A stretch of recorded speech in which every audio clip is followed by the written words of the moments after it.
Welcome to the Financial Quarterback with your host, Jim Lineweaver. I'm Jim Lineweaver, your financial quarterback since 1993. You know how likely your retirement is to be successful. We give our clients a retirement readiness score that's personal to them.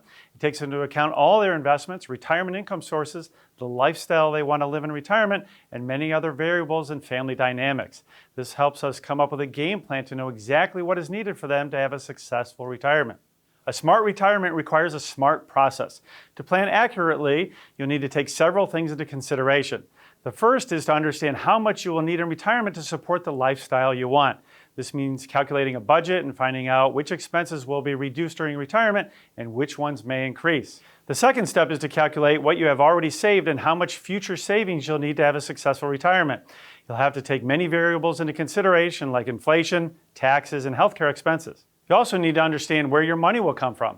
Most people have a combination of sources like Social Security, employer-sponsored plans, other savings and investments. What we do for our clients is to take all of these components and plug them into a sophisticated software to give them a retirement readiness score. To illustrate, let's look at 3 scenarios with John and Jane Smith. We'll assume that they are both age 55 and would like to retire in 10 years. In the first scenario, John and Jane have $250,000 saved in 401ks and other investments by the time they reach age 65. Because of their low savings amount, they'll have to take Social Security at 65, which is below their full retirement age, which means a reduced benefit. So this gives them a score of only 37% out of a possible 99%. Obviously, that's a little on the low side.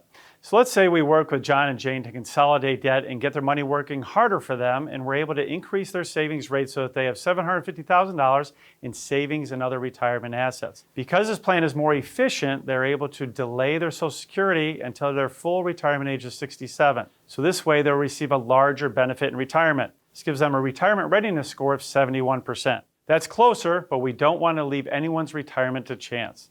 Let's say we work on their current budget to help them make the maximum contributions to their 401ks. We use the tax savings to pay off their house by the time they retire, and they invest in a health savings account. Because of their increased savings, they also had the luxury of postponing their Social Security benefits until age 70 to get the largest benefit possible. All this sets them up for the best chance of a successful retirement with a readiness score of 99%. These are simplified examples, but you can see what a difference planning makes. These also illustrate how important it is to start early, because the more time you have to plan, save, and adjust, the better off you're going to be. If you're curious about your retirement readiness score, give us a call. We're happy to do a complimentary analysis for you at no cost or obligation. We want you to be as ready as possible for a successful retirement. Stay tuned for the Chris Wallace Show, coming up next.